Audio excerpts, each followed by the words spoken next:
These unconventional times require unconventional conversations. Listen in as your host, Richard Gordon, engages in one-on-one conversations with numerous leaders, elected officials, politicians, and others to learn what's happening in your state, on the Hill, and across America. Now, here's the host of Unconventional Times, Richard Gordon. This is Unconventional Times. I'm your host, Richard Gordon. Thank you for joining us. For those of you who were lucky enough to hear David Ramadan conversation with us about Lebanon, it was really a treat. I hope you enjoyed it. There are a few people in this country you could talk to who are so expert on the topic, and it was just a delight to have time with him to chat about it. But as many of you know, he wears many, many, many hats. And one of the hats he wears is an expert in Virginia politics and what's going on in Virginia and beyond. And that's really what I want to talk with him today. As I told you last time, he's a business leader. He's a professor. He works at a bunch of universities and is doing a lot of things. He's on television all the time on various channels talking about what's going on in this country and in Lebanon and the Middle East. But I really want to focus on Virginia. I want to focus on Virginia because if you folks have been paying attention, a lot has been going on down there.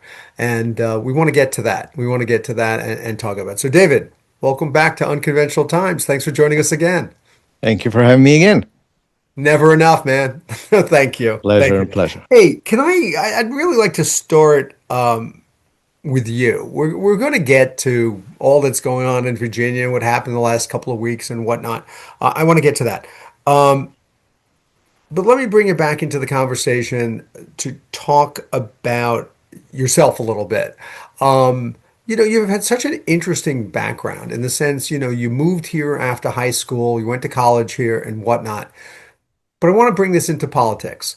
Why did you run? What made you decide to run for the House of Delegates, one of the oldest legislative bodies? I think it may be the oldest legislative body in the United States and one of the oldest continuous ones in the world. What inspired you? What got you going? It goes way, way before I ran. So I was born and raised in Lebanon. At the age of 13, back in 1983, I literally witnessed the Marines bombing in Beirut, the American embassy bombing in Beirut. Oh, wow. I went to a American private school that shared the same campus with the American University of Beirut and what used to be the American embassy back then. And one day we were there, 13-year-old, the building shakes, the pressure is so loud that it's close by, ran the window and I could see the American embassy collapse on the other side of campus. A couple months later, same thing, we lived in the outskirts of Beirut in the southern suburb. A couple miles away from the airport, and it was the 1983 attack by Hezbollah at the time, the Iranian militia, against the Marines barracks at the embassy, at the airport. And I ran there as a 13-year-old in my pajamas and sneakers and looked, and I was one of the few that was there. Back at the time, I started asking questions. I read the Constitution at the age of 13 at my American school. Didn't understand it all, but fell in love with this idea called America. You're ahead of many Americans, none of whom take the time to read the Constitution, but they really should. And as our very close mutual friend Larry Sabato, who hands out the Declaration and the Constitution, people should read it. Until I got my iPhone where got my copy on it, I always carried a small Constitution in my pocket in America. That's great. So back in 1983, George Herbert Bush, vice president at the time, flew to Beirut. And I was one of the kids that lined up the street with a little American flag away for him. That was my first interaction with an American politician. Fast forward 1989, the civil war in Lebanon was getting to pretty bad shape, and I had to get out. And I told Dad, I've been raised here in an American school and American ideals, and I gotta get out. We had $3,000 to our name as a family, and we had lost everything in the war. My dad is a practicing attorney and an entrepreneur, and it was all gone. All the wealth is gone, all the money's gone. There was an economic collapse. Literally, everything was bombed out. And he says, go, see what you can do. And I bought a ticket for $1,000 and arrived here with $2,000 in my pocket and a dream. Landed in Northern Virginia, settled in Northern Virginia in 1990, a few months after I got here. It was the then President George Herbert Bush Right. re-election campaign. So I went down DuPont Circle and I volunteered on the campaign. Heavy accent to the point they said, "You can lick envelopes, don't even answer the phone." No kidding. There was no political correctness at the time. Right. So I started volunteering. That was my way of paying into this great country. I'm still a believer today. I was then still a believer today, always will be. This is the shining city on the hill, Richard. And I have a saying, everybody, how you doing today? Like, I'm doing great. You know, every day is a great day in America, even the bad days. And we've had a lot of bad days, but every day is a great day in America. So I started volunteering. It was that emotional connection with George Herbert Bush. Then, as most immigrants for decades tended to be a Republican, because I was immigrants going to ask you, become why did you become a Republican? What was it that um, drove you or appealed to you about the Republican Party? uh, one, there's that emotional connection. Two, most immigrants tended to be Republican because we're people of faith, family values, less government, just looking for an opportunity. All what the traditional Republican value, not today's Republican Party, but But traditional Republican. it's also different than past generations. You know, my grandparents, when they came here as immigrants, were Democrats Yeah. for similar reasons. And that whole generation, my parents grew up in the Yeah. Democratic Party for a similar type of reason. It's about And opportunity, and we saw that shift in the 80s and 90s. right? Where if you ask most Latinos, most Arabs, most Jews, they're mostly Republican. Then we saw that trend change in the last 15 years. Right now they're back to being Democrats. So, anyways, it was a comfort. It was common beliefs, and I got very involved and graduated from licking envelopes to answering phones to putting out small signs to putting out bigger signs. Went to George Mason, did my undergrad in government and politics, did my master's there. Volunteered on every election or every campaign in the area. Frank Wolf was my congressman. I volunteered Right. on probably Northern Virginia, 10 out of his 16 terms that he worked here, George Allen's 1993 gubernatorial campaign, and so on and so forth. And I served as a Republican and as a volunteer as I did better in life and grew up and made money as a big donor for many, many years. And there was no intention of running whatsoever until right? 2011. After all of these years in service, 2008, I helped elect Bob McDonnell as governor. Right. The governor is a dear friend. And in 2011, I was serving on the George Mason Board of Visitors. He had appointed me on the board. Right. New districts in the House of Delegates got drawn. I live in Northern Virginia in eastern Loudoun County. It was a booming area. And a new seat got created. It was a 60% Democratic seat at the time, but 30+% minorities, mostly Asians and East Asians and Indian and technology corridor here. And the phone started ringing from the governor and others saying, "You got to run. This is, an area that only you has a chance of picking it up because of your reach to the minority communities and so on and so forth." So it was time for me to serve.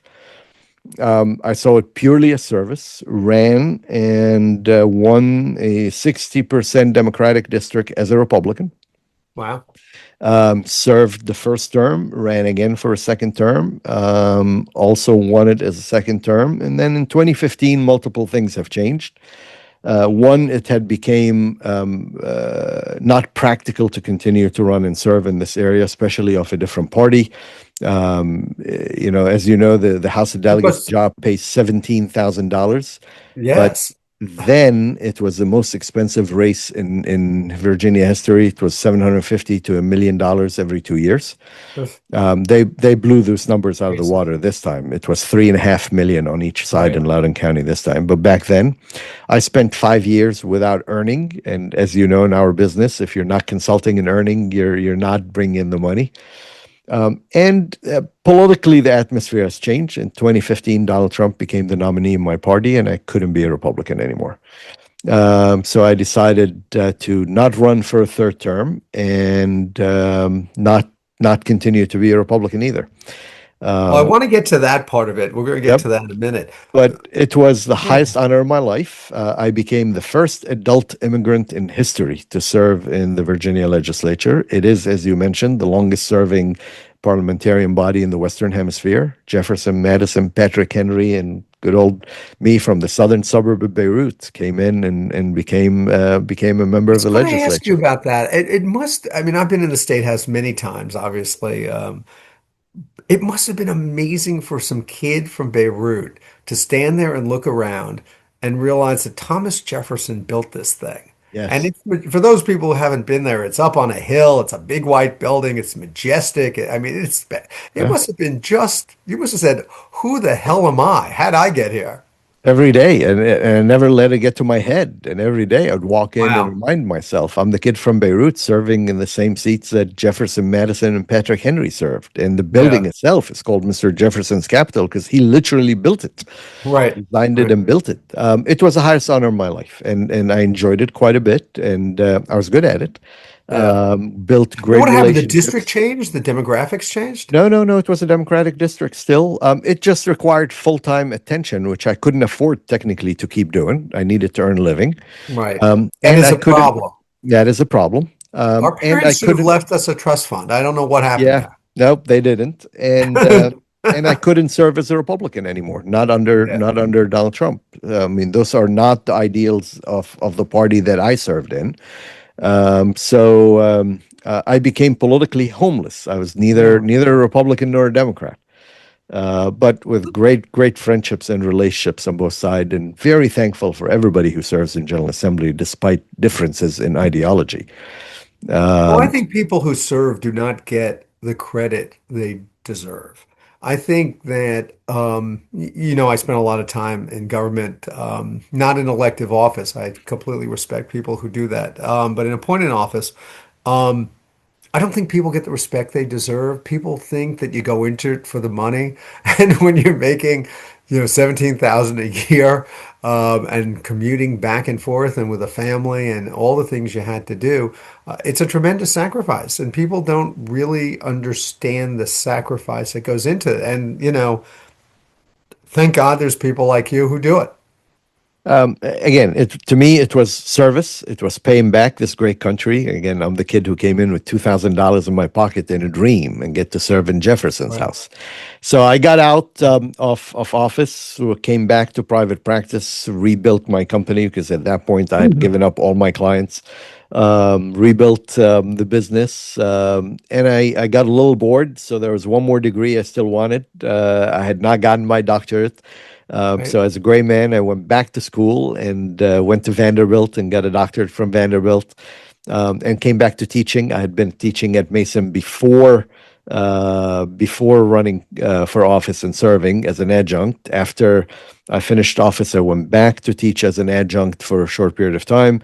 And then when I got my doctorate degree, I was honored to join the faculty, and I am member of faculty at Mason as I am a scholar at the Center for Politics at UVA, and I enjoy that quite a bit. So the all-American story: immigrated four brothers, mom and dad, grandma, uncles, aunts. I start with at least 15 votes, Exactly. just No, Ramadans. I I think it's an absolutely amazing story. Did you accomplish what you wanted to? When you look Um, back on it, did you say, are there I would things have that you loved. did that you're especially proud of? There are a lot of things I'm proud of. One of the things that I talk about all the time, and especially around elections, and it's one of my favorite tweets on social media. Have you registered to vote yet? You know, in Virginia, you can do so online. It's quick, it's easy, it's secure. I know that because I wrote that law. We Oh, were one. wow. We were the first in the Good for country you. to author online voter registration. As a Republican, mind you, I passed that law, and a lot of others. I worked very closely with. So I served 2 years with Governor McDonnell, and then 2 years with Governor McAuliffe. Right. And McDonnell was a personal friend before he became governor. Right. McAuliffe, I didn't know, but became a personal friend during and after office. He remains to be a very, very dear friend. Both of them do. Worked closely with his administration on a few things, with Dorothy, the first lady at the time, on a couple bills that supported military families. I was honored to be the Military Officers Association of America Legislator of the Year one year. Started the Business Development Caucus in the General Assembly and did a lot of small business. My focus was mostly business, military, and civic issues, which is very Right. close and dear to my heart. So I didn't go, being a conservative representing a Democratic area, I wasn't there to pass ideological beliefs issues. I was there to serve my area, serve my people, serve my constituents, and work on what's good for Virginia. So I did my part, served my 4 years, and then back to being an active, very active civilian, working with people on both sides of the aisle. I don't have an affiliation today. I support the best candidate, in my opinion, to the best job at the time. As you know, in this recent election, my two dear friends, now Governor Spamberger and now Lieutenant Governor Hashmi, are personal friends who I supported heavily in this election, Right. and served on both of their transition teams. I believe I'm the only Virginian who served on both the governor's transition team and the lieutenant governor's transition team this year. You seem to be getting a lot of non-paid jobs. We're going to have to work on this. I know, I know. It's my wife says. She says I'm glutton for punishment. Well, if you do something good, everyone wants you to do it. But there's a bunch of things I want to get to. I'm going to get to Dorothy McAuliffe in a minute in a totally different way. By the way, Governor Terry McAuliffe and I went to Israel together in 1990. Oh wow.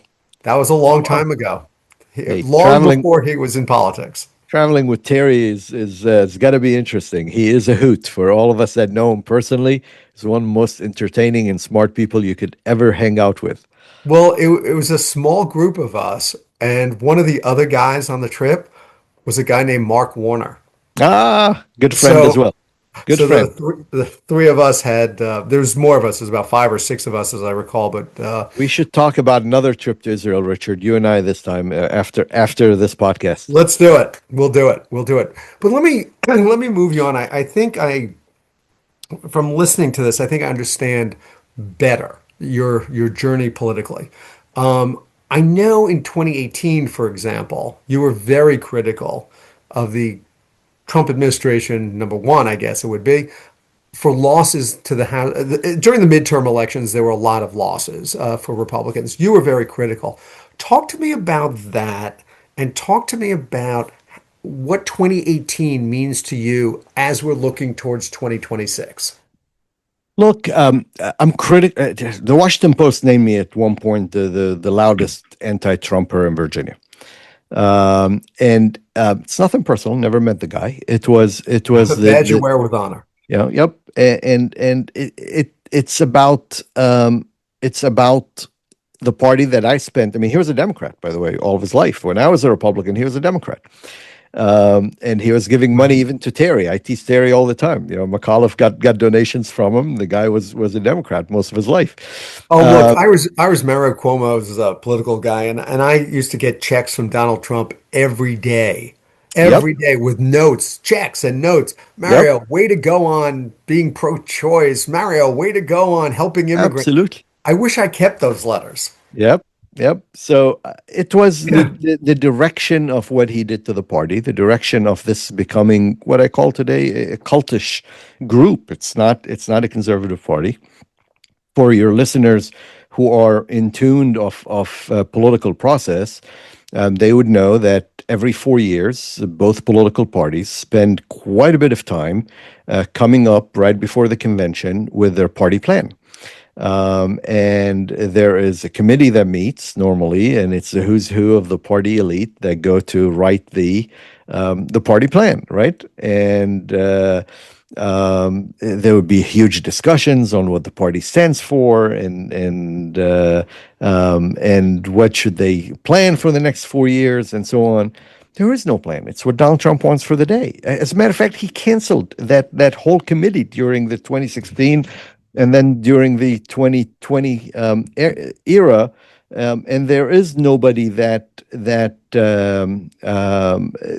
sits down and plan where the party goes and so on. Sorry about this call No, no, that no, of came in. course.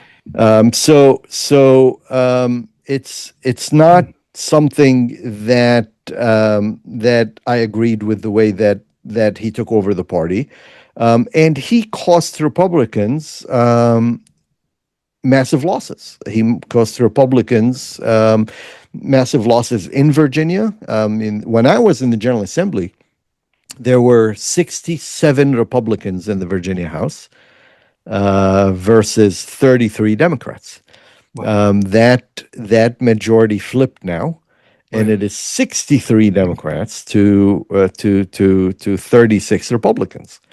So the numbers have totally, and that's mostly Donald Trump. That's mostly Donald Trump. That's mostly the lack of a vision and a belief in basics and principles that the party used to run on. That is, the personal attacks on immigrants, the personal attacks on minorities, personal attacks of LGBTQs, the personalizing of and the polarizing of politics. I mean, we used to talk about the Virginia way being the way that we work together. We used to say, we are different than our friends across the river, right? In Richmond, Right. we're doing the same things today. So that was all Donald Trump, and the party went down with him. The question becomes, what happens to Republicans after Donald Trump? That's what I was just about to get to with you. I mean, what you've been in the trenches. You've seen it as a volunteer, you've seen it as an elected official, you've seen it as an activist. I mean, you're someone who's very involved in so many different levels. I guess the real question here is, can the Republican Party pivot into something else, into something it was, or does it pivot and continue the way it's been going? Either way, it's an inflection point, I think. Yeah, it is. I don't think you ever, once something is broken, it never goes back the way it was. And the party is broken today. Can you fix it? Sure. But that's going to take a lot of things. One, it's going to require people to continue to speak out, and it's going to require leadership that's willing to do the hard work. I mean, But when you and speak out, you lose. you So, lose exactly. I it mean, was it that's was interesting. It was interesting, you started talking about different groups and making fun of gays, making fun of immigrants. Well, I'm always stunned at gay friends of mine who support Trump, or immigrant friends of mine who support Trump, or disabled. I mean, we could just go through the list of people. It stuns me that Marco Rubio could be so villainized and yeah, still and still. So I yeah. think there's something inherent in us as human beings, which is, I don't know if it's to forget or if it is to what's in my best interest. It's the best interest. They don't forget. Marco knows very well who Donald Trump is, and he. I don't think he ever changed his opinion. He just changed his rhetoric of who Donald Trump is. But you got the Marco Rubios and the McCains. I'm sorry, the Lindsey Grahams of the world versus the Liz Cheney of the world, right? I mean, our friend Liz Cheney at the Center for Politics is one of those that stuck to principle, and it cost her the position, cost her the leadership, cost her seat, versus people like Lindsey Graham and Rubio that elevated because they decided to jump on the bandwagon, even though that bandwagon is totally against everything they've said and they worked on for their entire career. Um, so We just saw an election in Indiana where, if I'm not mistaken, 6 out of the 7 senators who said no, we don't agree with redistricting, and we're going to get to that in a second, lost. So what is the incentive to speak up? What's the incentive to stick your neck out? how about integrity? I mean, look, there's no other way of putting it except if you don't, And if you just sell your soul, you get to live with that. There is no incentive Right. except keeping your integrity and keeping your soul. On the contrary, there's an incentive to kiss the ring. There's an incentive to go along. Something I was not willing to do, but the majority of elected officials do that, and it's sad. There will be a question I'm going to ask you at the end because I ask all politicians this at the end, so I'll include you in that. But um, I've asked many politicians over years, what would you be willing to give your seat up for? What is so important that you would take a position that you know going in you would lose over? And I think it's an interesting way to look at this because a lot of them are nothing. There's nothing so important that I would give up my seat for. And I find that shocking because I think I'm not in an elective office. But there are three or four things that no way, no how would I give in on. And I don't talk about compromise. I think compromise is a good thing. But I'm talking about there's certain just core principles. And it shocks me how politicians can change their core principles. Yeah, no, I was never willing to change my principles. I was always willing to find, first of all, I always started with respecting the other side, regardless if I agree or disagree, right? As a matter of fact, I will respect somebody who I totally disagree with more so than somebody who I agree with who sells himself, right, or sells his Right. soul. So I started with that respect. I always try to find common ground, and that's why I am so much friend and close to so many Democrats Right. during and after office, right? Because I was willing to work with them and find something that we both can work on, find common cause, find common ground, including compromising. That doesn't mean giving up on my principles. There was one thing that I ever voted for that was against a core principle of mine, right? And I'll tell you that I'll share that story. So there was a bill in the General Assembly when I was there that wanted to give the right to state police to do searches and seizures based on administrative warrant. And I said, "There's no way I'm voting for that. This is an invasion As of opposed to a privacy." judicial warrant. Exactly, as opposed Got to a it. judicial warrant. And I said, "There's no way I'm going to vote for that. I mean, if you have probable cause, go get a real warrant, because this is an invasion of privacy. This is an invasion of private rights, and so on and so forth." And then the one of my colleagues, who was the chair of a committee, says, "Do you mind joining us tomorrow morning at 7 a.m.?" I said, "Why?" He goes, "Let me show you something. This is about uh, uh, pornography for children." Um, or child pornography. And I said, "Come on, these are just excuses they're using to get the administrative warrants." He said, "Just come in tomorrow, meet me at 7 o'clock at this room." So I show up at 7 o'clock in the morning, and there's the state police standing in front of the committee room, basically determining who can get in, who cannot get in. Mind you, all of our meetings are open to the public, but this Mhm. was they had brown paper on the glass of that door, and I identified myself. I'm like, "Do I want to go in there? Were they going to arrest me now?" Yeah. So I walked into that committee meeting, and they had brought with them evidence that they were going to share that they couldn't share in an open setting. I refused to watch the videos, but I just read the description of it. And after reading the description of that dark web pornographic Mm. material that was used to lure in, use, abuse, and then sell the material of children. And I'm not gonna even mention the description on your show because it is that bad. I said I'm switching my vote, and I will vote for an administrative warrant. So it was something that was so convincing that I'm I going to would, call that an exception. an I'm going to call exception to that an the rule. exception because you didn't switch your moral No, basis. You switched how you looked at something because you were presented with evidence. I think part of the problem is people are unwilling to look at evidence. yeah, no, And I so looked at the evidence.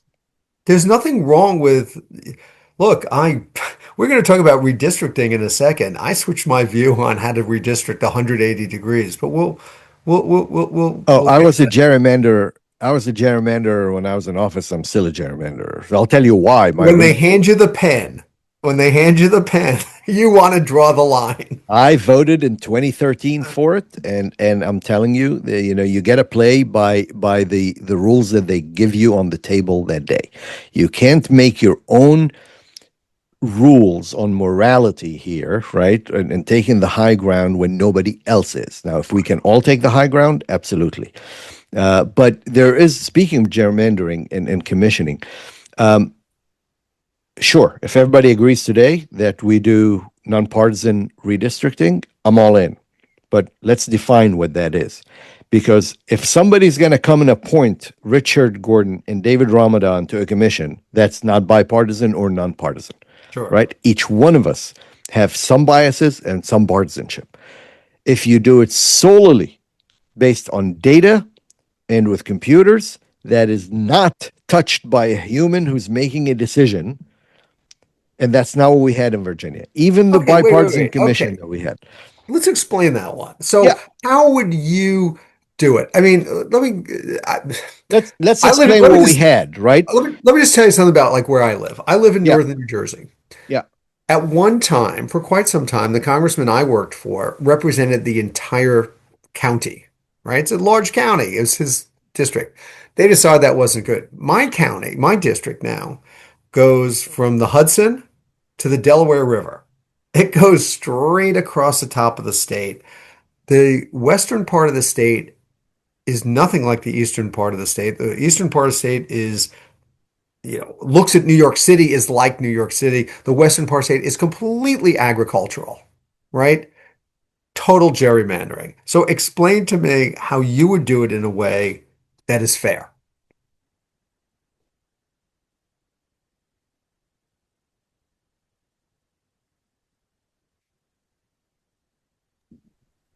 Can you hear me now? Perfect. Thank you. I Sorry, think you touched something when you moved it. yep, touched something, got disconnected. So For our first of all, listeners at home, David just told us the secret place where all the gold bullion in the country is buried. But unfortunately, we can't find it now. Unfortunate. funny, funny. But if you So watch me, if you watch me on YouTube, you'll see him and you could figure out what he said. Okay, David, sorry, go. first of all, it will not be done by humans, right? Hmm. Any commission that is appointed or any redistricting that's done by commission, whereby that commission is appointed by politicians, it's going to be partisan, right? By definition. By definition. Sure. That's what we had in Virginia. We Okay. passed we passed a commission, called it a bipartisan commission, right? Or they called it at some point even a nonpartisan commission. It can't be nonpartisan when the majority leader and the minority leader are on it, right? It can't be when you have representatives from both sides supposedly going to work on nonpartisan or bipartisan districts. It just doesn't work. And it Yeah. failed, actually. The commission we had in Virginia that was done and that we redistrict based on right now failed. And they couldn't come up with they deadlocked and they couldn't come up, and it had to go to the courts, and the courts went and hired two experts from California that came in and drew the current districts that are at. And even the ones that they drew that passed even failed in court because they didn't abide by the federal rules, and the court had to change those as well. So when you So say computers should draw it, should this just be they take a map of Virginia and each district is, I don't know how many people, but 600,000 people, and you just figure it, absolutely. just make big boxes. If you want it to be nonpartisan, that's Yeah. how you do it. It's Okay. done based on geographics and demographics, number of people. Sure, you're not gonna put one district where there's no bridge over a river in between, for example, right? So you got to figure out some geographic patterns there whereby But it's even by accessible. definition, that's unfair because let's go back to my district. You could argue that my county is similar, right? I mean, there's people of all different economics and demographics and ethnicity and whatnot, but we have a commonality we belong to the same county, we pay taxes to the same county, we're New York facing. But you could draw that same map going straight to the Delaware River where we have nothing in common with them. What are you defining in common? And why does that matter in representation to the federal government? It might not, but what I'm saying, you have two ways of drawing the lines, Yeah, right? I mean, yeah. I'm not talking about something like what you guys had with Yeah, you the can lobster. put you can put some restraints, or you can put some guidelines of, rural versus not, and those Sure. what you can agree on. You can say we want suburban, we want rural counties. That's fine, right? But why does it matter that you all need to be alike in a congressional district when you're sending somebody to Congress to represent you? Arguably, it doesn't. It It doesn't, arguably it right? doesn't. That's Yeah, why we have two state senators per state, right. and they represent the entire. Is everybody in state New Jersey the same? No, but your U.S. I'm sorry, U.S. senators, but your U.S. senators represent all the people in Jersey, regardless if they're alike or not. But in my day, we had a Democratic senator and a Republican senator always. Yeah, Now, that's by election of the people. right. Now we only get two Democratic senators. Look at Virginia. I can't even remember. Paul Tribble, was he the last Republican U.S. senator? It's been a long time. Yeah, yeah. Him and Warner, the other Warner. Oh, right. Exactly. John Warner. Yep. So why don't you talk about what just happened in Virginia? Walk us through why it happened and where we got to and where we Yep. are today. So President Trump decided to open up a can of worm and asked Texas and a couple other states to redistrict mid-decade redistricting. America redistricts after every census, right? So in the year 2000, year 2010, 2020, you have a census. And then the year after that, based on the new numbers and based on federal law, we redistrict and we recut it so we can have equal representation based on demographics and based on population. Since the midterm elections are coming up, and since that there is a consensus or a feel or likelihood that the Republicans are going to lose the majority in the U.S. House, which is very close, the president tried to rig the game by asking Texas and other states to redistrict mid-decade, using still in 2026, using the data from 2020, so that they can have more Republicans go to Congress and so that they don't lose the majority. In Virginia, we have 11 members of Congress. 6 are Democrats, 5 are Republicans. And in the November 2025 election, the Democrats won the majority of the Virginia House. They have the majority in the Virginia Senate, and they have a Democratic governor. So they have a trifecta.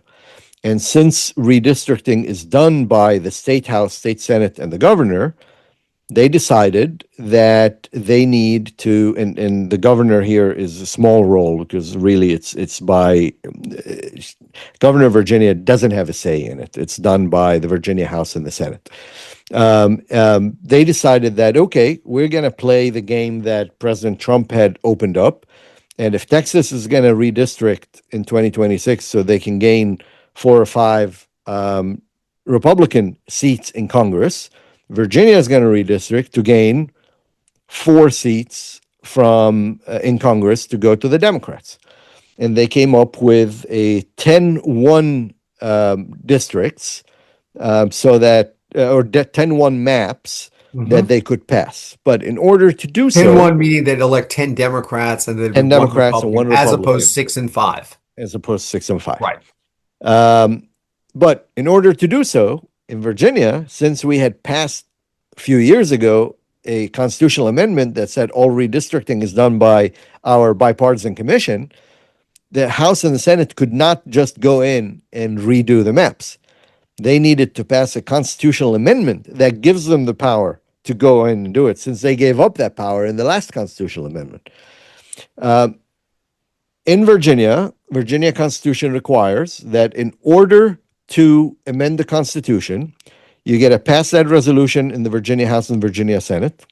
Then an election has to happen, and then you pass it again in the House and the Senate, and then it goes to the people. So it's normally a 2 to 3 year process. And the Constitution has done it that way so that it's not on a whim, every House and Senate changes the Virginia Constitution. So it's legislature, public election, legislature. Yes. So, Okay. and this way, the idea is you have a public election. If the people didn't like the House and the Senate that just passed a plan to change the Constitution, you could kick them out and elect somebody else. And the new legislature could say, nope, we're not going to do that, and therefore there will not be a constitutional change. So legislative action, public election, legislative action, then it goes on the ballot for the people to pass the amendment. If that passes, and what this amendment basically allowed was the Virginia House and Senate to redistrict in 2026, then they would have been able to do so. Now, there was a lot of technicalities here. There wasn't enough time to wait a full session. The Virginia House and the Senate were in 2025 in a special session. Parliamentarian go around, they were able to do that. They passed during the special session at the end of 2025, after the gubernatorial election, legislation that said they could do so. Then that happened, and then they started this session of 2026. They also passed it again. They passed it right before the November election in 2025. There was a November election in 2025. Then it passed again during this session of 2026. And it was all done on basically a fast-paced legislative process. And they created a special election so that people can vote for it. The people voted for it. It was a hard election. I think it was in the tunes of $100 million between Democrats and Republicans spent. And it passed. The Virginians voted for it, and it passed to a small margin, 3.5%. But to your Republican followers, if you have any that are listening, that is twice the margin of what Glenn Youngkin won by 4 years ago. He won by 1.8%. This passed by 3.5%, 3.6%. So that's almost twice the margin than Glenn Youngkin won by. The people of Virginia voted for a constitutional change that gives the House and the Senate the power to go ahead and redistrict. The Republicans challenged that in court. There were 4 or 5 challenges for different reasons. Some talked about the language used, some was the timing used, some was fast, some was short, whatever. All of those failed except one, where the Virginia Supreme Court invalidated the constitutional amendment and the election because the Virginia Supreme Court decided that, remember we said legislative action, an election, and then legislative action. The House and the Senate in Virginia described the election as election day. The Virginia Supreme Court said, nope, an election is the entire period of time that an election is happening. Since you guys already had an election happening and people could cast an early vote, you needed to do it outside of that time frame. The election is the entire time that a vote could be cast, not just election day, and therefore they invalidated the constitutional amendment that passed by the majority of Virginia. That, as I understand, is contrary to federal law. Ah. Federal law defines the election as one day, even though there are early votes.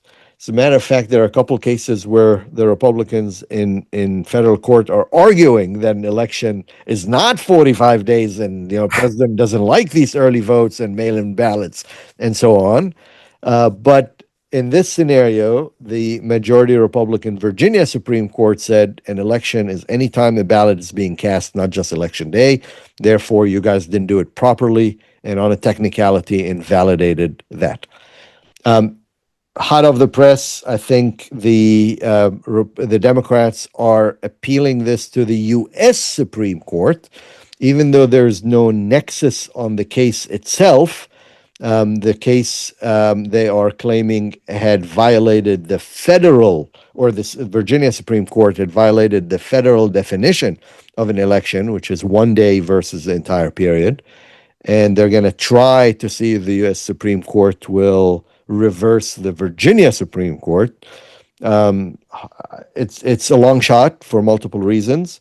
One, by May 12th, the State Board of Election needed to have a final decision so that they can have an election in time in Virginia for congressional elections. So they may be running out of time purely on applicable basis. Two, that requires the Virginia Supreme Court to stay their own decision first. And that requires that the U.S. Supreme Court accepts the case and accept it on a fast docket and decide on it. And this U.S. Supreme Court, who knows? I mean, are they really going to go against the Republicans on this? Yeah, So a there's very, very nothing. long shot. But as of now, the constitutional amendment is dead, and there is no redistricting in Virginia. We are still going to elect this November based on the current districts, the existing districts. We're now 6-5 representation, 6 Democrats, 5 Republicans. Democrats will likely flip 2 out of those. We will end up with 8-3 versus 10-1 if it was redistricted. Right. I guess the seat in Norfolk is possible, right? The one that is most likely is Kiggins' seat, where she is being challenged by former Congresswoman Luria. Right. That's the seat I was She thinking took of. her out. Yep, that's one.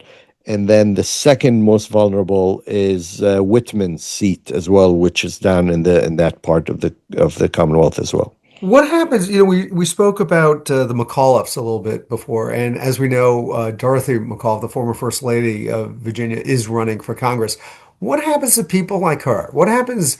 She's not in this category, but what happens to people who moved into a district that was going to be like she's running in a new district Yeah, well, that doesn't exist anymore? correct. She would be running in one of the newly created district had the redistricting was upheld. Now those districts don't run.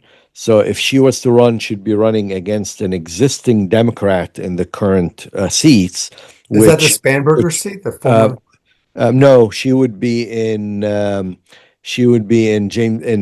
Walkinshaw's seat. New Oh, congressman Wexler's. who took over from a previous congressman who passed. So most likely, I don't know if she made that announcement yet, but most likely there's really no seat for her to run unless Right. she's going to challenge an existing Democrat, and I doubt that. The public needs some surety on what's going on, and politicians and elected officials need to understand where they're running and where they're not running. So it sounds to me you think in the best case for the Democrats, unless the United States Supreme Court wipes it out, which is unlikely, would be a pickup of 2. Yes, pickup of 2 is the best case scenario. I think our Center of Politics at UVA, Kyle Kondik, put out the Sabato ratings today. One is a toss-up in the rating, one is a lean Republican. But if Democrats have a very strong midterm election year where people are voting against the majority, then they should be able to pick up those 2 and end up with an 8-3. That's the best case scenario. Got it. Let's switch a little bit and talk about the Voting Rights Act. As we know, the United States Supreme Court in the very recent decision, Louisiana v. Cali, wiped out a second majority black district in Louisiana, claiming that you can't really use race as a criteria. You can use partisanship, which is the opposite, David, of what you're advocating for. Yep. Talk to us about how the changes to the Voting Rights Act is going to change the Commonwealth of Virginia and change the districts that you now have. Because almost any district, if it's a majority minority district, can be challenged. Yes, it can be. It's likely not going to affect Virginia because if the current maps exist and we continue with that until 2030, and then in 2031, as long as the U.S. Supreme Court doesn't change the rule, and as long as we go back to our existing bipartisan commission that exists, we're not gonna gerrymander in 2031. It's going to be done by experts and a bipartisan commission. And therefore, there's not going to be a reverse gerrymandering. What that does is basically it reverse gerrymander, right? Instead of making sure there's going to be a black seat or an African American seat or a minority seat or whatever seat, it's supposed to not look at that, right? It's Right. supposed to not guarantee a certain minority seats. But Look, we your could math, spend sorry. Sorry, we could spend a whole semester in college talking about affirmative action and what's good and what's bad, and should we keep it, should we not keep it? Are we in a society today that doesn't need to guarantee minorities anything because we had evolved or not, right? So the technicality of that and the morality of that is debatable on both sides of the aisle. Right. The applicability of that is unknown. We'll see what that does. Interesting. I am okay with gerrymandering partisan, because I want to stop partisan gerrymandering, Right. if we can. But as long as the game is there, everybody can gerrymander. And in You made a 2013, you made Republicans in Virginia, we tried to pass an 8-3. We failed, by the way. And in uh, 2013, I voted for it. When the Republican majority tried to redo the district so we can end up with 8 Republicans and 3 Democrats, and it didn't work. right. And that was though before the House and the Senate voted for a nonpartisan commission. But look, you play by the rules of the game. You don't make Right. your own rules. And if the rules of the game are contact sport as it is today, it's contact sport. You Unless can't we all disengage. agree that, Right. okay, let's just 100%, all of us take our fingers out of it, all of us take our hands out of it, and none of us are going to touch it, and let a program does it all, then there's always going to be gerrymandering, there's always going to be partisanship there, and it's always going to be, it could be based on partisanship, it could be based on gender, it could be based Right. on, now it's going to be based on race. That's the unfortunate name of the game. Well, I think I said when I was in government and my governor was helping to draw the lines, I thought it was very appropriate for the governor to be very involved in drawing the lines. Yeah. My views have changed 180 degrees as I've gotten older and gotten out of government. Now Wow. I'd like the public to have an opportunity to have a fair fight, to have the opportunity for candidates to present themselves and for each side to state what they want and for people to listen and make a decision. That's all I want. And philosophically, that's noble and fair. Practically, it doesn't work that way. It doesn't work that way. I'm a realist. I'm a Thank realist, you. not an idealist. So in Thank you for not reality, calling me it doesn't work naive. that way. Exactly. Well, that's why I said I liked it at our time. Hey, let me ask you one last question. I'm going to let you go. As I said earlier, I like asking this question because I find it interesting. What is wrong with losing? What is so bad, David, about losing? So, David Ramadan has an idea, and his idea is, I don't know, we're going to cut taxes. And Richard has an idea that he's going to raise taxes. And we go to the American people and we sit down and we argue, and you say you're going to cut taxes. I say you can't cut taxes. We're going to raise taxes. We have an argument. David wins. The public votes for David. They don't vote for me. I lose. Why is that so bad? It's not. To some people, it is. Yeah, unfortunately, because it's all about because if it's all about winning or losing, then it's not about public service. Then it's not about doing it for the cause, right? I've never believed that the opposing side of any bill that I worked on or any issue that I worked on had bad intentions. They all want good for America. We just disagree on how to get there, Right. right? At least that's my belief. So they don't intend bad, they intend good. We're just disagreeing on what is good and how to get there, They're just wrong. right? They're just wrong, absolutely. But their intention is good, Sure. and they're trying to do good. So in that manner, winning or losing is not bad. Right. or losing is not bad, winning is good.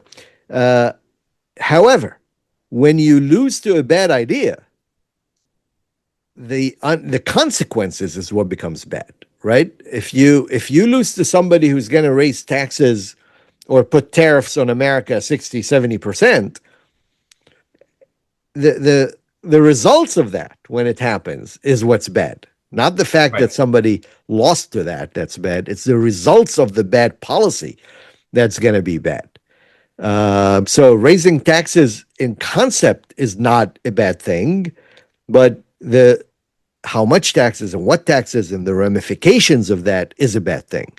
Cutting taxes in concept is a good thing until you cut enough where you can't provide basic services, and then it becomes a bad thing, right? So it's not the idea, it's not the winning or the losing, it's what the ramifications of a bad idea or a bad policy takes you. You know, you're going to see that in New York City. Um, How so?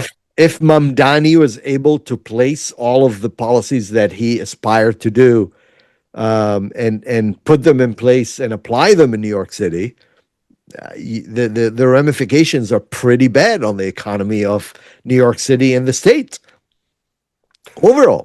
I think he's smart enough to know that most of the things he said, only the governor can do. So he can talk about it all he wants, but it's going to ultimately be, gee, I wish I could have done it, but the Yeah, governor won't let me. But I said last question, but I lied. So that it's such an interesting, but where does the Democratic Party go? We talked about the Republican Party. Where does the Democratic Party go? Because we now look, in an earlier conversation you and I had, we talked about how the Democratic Party is leaving Israel, right? And now we're talking about how the Democratic Party is moving left and coming up with ideas that, yeah, that would be nice. I would like to have free buses, I guess. But I mean, where's that party? Where's the Democratic Party going? yeah. By the way, we have free buses in Loudoun County, so if you want to move to Loudoun County, you're welcome. We don't have many buses, but we have free buses. Good. Um, Excellent. I mean, that's and a good idea in concept, isn't it? Like, yeah, why not? yeah, Okay. yeah. So look, the Democratic Party, and again, I don't belong to either party today, but the Democratic Party is in a better position than the Republican Party is today. Because there's a clear difference between two, call them factions or two sides of the party, right? You have the Mamdanis of the world, which is your far left, even beyond the far left of the party, and you have the Spamberger and your new governor, Cheryl Mike and Cheryl. Yeah. Michael Cheryl in New Jersey. They're the center left of the party. And they showed a great campaigns, or they proved to have great campaigns. They both won. In Virginia, Virginia is still a purple state, yet Spamberger won it by 15 points, Right. because she ran on affordability. She ran on kitchen table issues. She ran on being center left. Virginia is a right to work state. She said she will not change that. Yet she could do a lot to help labor. She was able to gain the independence or the majority of the independents and win. And we had our first female woman governor, and we had our first Muslim lieutenant governor, an Indian immigrant of Muslim faith. The Democratic Party is in a better position because they have examples of what they can win with in these states. The Republican Party has an example. They have one model, one formula on how to win in hard red states, but not in purple states. Right. Right. Well, we'll see how this works out. But listen, you've been wonderful to be on the show more than once, twice, and we're going to have you on again. So, Thank you for having me. Anytime. well, listen, I really appreciate it. And David, as I tell my guests, stay unconventional. Always will. Thank you. Hey, let me conclude with just a couple comments. I want to pick up on some of the things David said, and I really want to talk about redistricting because it bothers me. It really does. I want to talk about it. No matter what party you belong to, what's going on in redistricting in the United States is just plain wrong. I mean, it's wrong. We have a long history in this country, and David alluded to this. We We redistrict after the decennial. Okay, we do a census every 10 years, and in years that begin with a two, is when the new districts generally come out. And those districts stay for 10 years until we get to another year that ends in a two. We had redistricted again. And over time, this has worked for this country. We've then switched a little bit to what David alluded to about these quote unquote nonpartisan groups doing it. And we all know that no human being is nonpartisan. It just doesn't work. Bipartisan in this context means there's a Democrat and a Republican. It still means when the truth is told, they sit down and they say, okay, let me cut you a deal. If you give me these 5 towns in my district, I'll give you these 4 towns in your district, which means my guy is going to win in mine and your guy is going to win in yours. No matter how you do it, it's by definition somewhat unfair, but by definition, it is one of the most political things I have ever seen in my entire career in politics. What's happening over the last 2 years is just wrong. Creating districts, to just ensure that your party is going to win is not what it's all about. And it denies the public a true opportunity to elect someone who represents them. And what it also does, I think, is it hurts the process. It hurts people's feeling and faith in our system because clearly all we're trying to do is send to Congress people who agree with certain political ideas and not with others. And I think when we look at the midterms, when we look back on the midterms after this year, I would not be surprised if voter participation goes down. And I say that because I think the public doesn't want political games. They want people like David who actually go there to do something. And it doesn't matter if you're a Democrat or a Republican, you want to get the job done. That's what the American people want. That's what they demand. And the games that are being played, the gamesmanship of putting your district here or getting Texas to do that and California to do the other and balancing it. And now all the southern states want to eliminate, black majority districts. This is a mistake for America. I find it highly hypocritical that as we prepare for the 250th anniversary of our country, that we are working overtime, not you and me, but our politicians are working overtime to deny people the right to participate and to firmly vote in their own community. And this is just wrong. This needs to stop. Well, look, that's all the time we have for today. Thank you so much for tuning in. Please find us wherever you get your podcasts. And remember to watch us on YouTube at UT-Richard Gordon. So please listen, tell your friends, subscribe, and remember, stay unconventional. You've been listening to Unconventional Times with your host, Richard Gordon. Check out all of the episodes of Unconventional Times on Apple, Google, Spotify, or wherever you listen to your podcasts.